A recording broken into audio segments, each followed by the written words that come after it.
Jumpa lagi bersama Ibu Ocha pada pagi hari ini dalam pembelajaran pendidikan agama Katolik.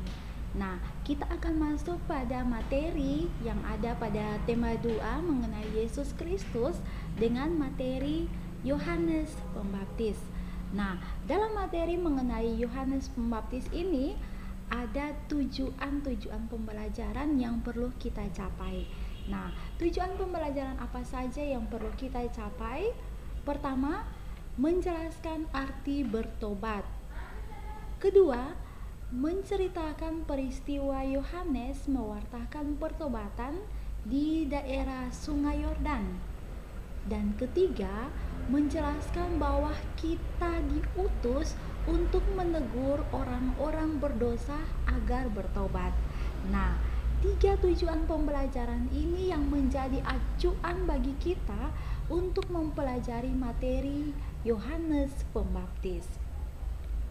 Nah, seringkali kita mendengar pertanyaan ya, muncul pertanyaan atau juga seringkali kita berpikir, apa itu dosa ya? Ya, seringkali menjadi pertanyaan bagi diri kita sendiri atau juga bagi orang lain, apa itu dosa? Nah, ada pertanyaan lain lagi yang muncul dalam diri kita.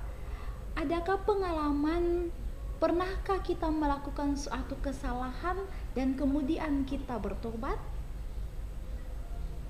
Ataukah ada pertanyaan lain lagi, bagaimana perasaanmu bila melihat orang melakukan suatu kesalahan? Ya, dan ada pertanyaan lain lagi, adakah pengalamanmu pernah menegur teman yang melakukan suatu kesalahan, kemudian bagaimana hasilnya? Nah, ini pertanyaan-pertanyaan yang seringkali kita jumpai atau juga kita alami dalam kehidupan kita setiap saat. Orang bertanya-tanya, apa itu kesalahan? Apa itu bertobat? Ya, bagaimana cara menegur teman yang melakukan kesalahan? Apakah berhasil atau tidak? Nah, hari ini pertanyaan-pertanyaan mengenai dosa, kesalahan, pertobatan, menegur teman yang berbuat salah, kita akan bahas dalam pelajaran mengenai Yohanes Pembaptis ini. Karena Yohanes Pembaptis ini merupakan salah satu sosok orang yang datang diutus ke dunia untuk menyerukan yang namanya bertobat, menegur orang yang melakukan kesalahan dan menunjukkan jalan bagi mereka untuk kembali ke jalan yang benar. Ini tugas dari Yohanes Pembaptis. Nah, maka itu Yohanes Pembaptis akan mengajarkan kepada kita bagaimana caranya kita menegur teman, kemudian kita mengarahkan teman untuk berjalan ke jalan yang benar. Nah, atas pertanyaan-pertanyaan itu, kemudian ada sebuah ungkapan tentang dosa. Dosa berarti perbuatan yang melanggar perintah Allah. Orang berdosa kemudian akan merasa batinnya tertekan, menderita karena dia berada dalam kuasa iblis, kuasa kegelapan. Orang berdosa itu tidak selamanya ada dalam kuasa iblis atau kuasa kegelapan.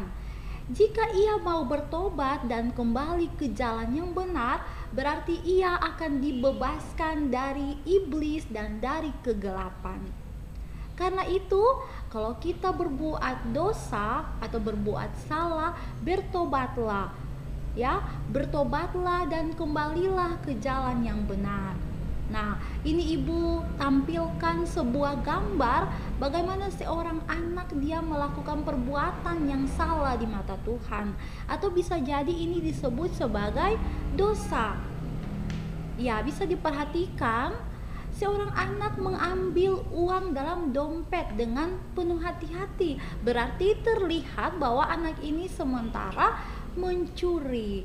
Nah, dia tidak selamanya berada dalam kuasa kegelapan atau kuasa iblis.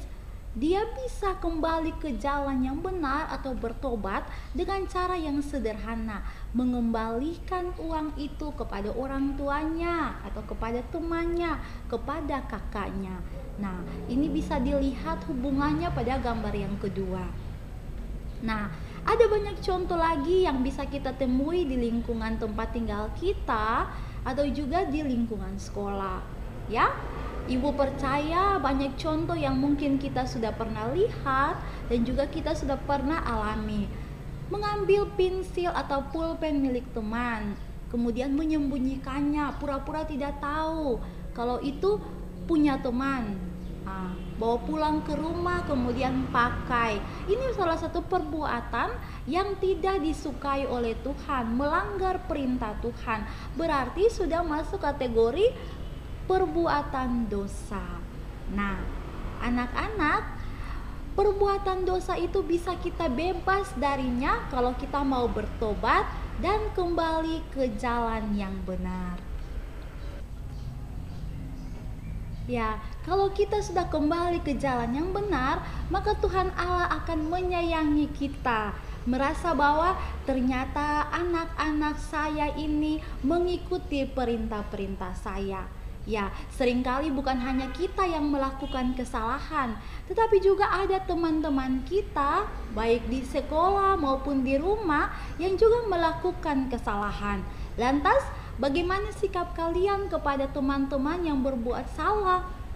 Iya, harus kita tegur mereka. Ya, kita harus menegur mereka yang berbuat salah dan memberi nasihat kepada mereka.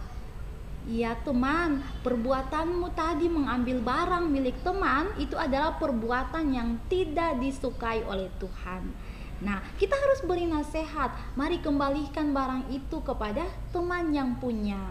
Nah, jika ia bertobat, berarti kita telah menyelamatkannya dari pengaruh iblis, dari pengaruh kegelapan. Nah, karena itu anak-anak, kita harus berani untuk menegur teman yang berbuat salah, agar kita pun bisa senang karena kita menyelamatkan orang lain, agar dia tidak menderita dan dia tidak dihukum akibat kesalahannya. Nah, anak-anak, dalam cerita kitab suci, Tuhan juga mengutus salah satu orang yang sangat berani. Namanya adalah Yohanes. Yohanes ini adalah anak dari Sakaria dan Elisabet. Dia diutus untuk datang ke dunia untuk mewartakan pertobatan kepada orang-orang berdosa. Ya, semoga kalian akan kenal Yohanes Pembaptis ya dalam pembelajaran hari ini. Yohanes Pembaptis ini pergi ke seluruh daerah di Sungai Yordan dan dia menyampaikan berita dari Allah. Bertobatlah karena dosa-dosamu dan kamu harus dibaptis supaya Allah mengampuni kamu. Dia hadir sebagai sosok orang yang sangat berani untuk berkata kepada banyak orang yang berbuat salah, segera bertobat. Kamu harus dibaptis supaya Tuhan Allah mengampuni kamu. Ya, bisa lihat ya, ini sosok seseorang yang pemberani. Dia hadir untuk menyelamatkan banyak orang. Nah, ini sosok Yohanes yang biasa hidup di padang gurun dengan memakai baju bulu unta, ya. Kemudian ada sabuk di pinggangnya dan makanan sehari-harinya yaitu belalang dan juga madu hutan. Nah, dia mau membaptis orang-orang agar bertobat dan mengikuti Yesus. Nah, anak-anak, pelajaran hari ini kita bisa simpulkan bahwa Yohanes yang adalah anak Sakaria dan Elisabet datang ke dunia untuk menyerukan pertobatan. Bertobat berarti ya kita berhenti melakukan kejahatan dan kembali ke jalan yang benar. Ya, Yohanes memberi tanda kepada orang yang mau bertobat dengan membaptis mereka. Setelah dibaptis, hidup kita akan menjadi benar dan mengikuti perintah Allah. Nah, anak-anak, pelajaran hari ini seputar Yohanes Pembaptis sampai di sini. kita akan lanjut lagi pada pertemuan berikutnya. Selamat pagi.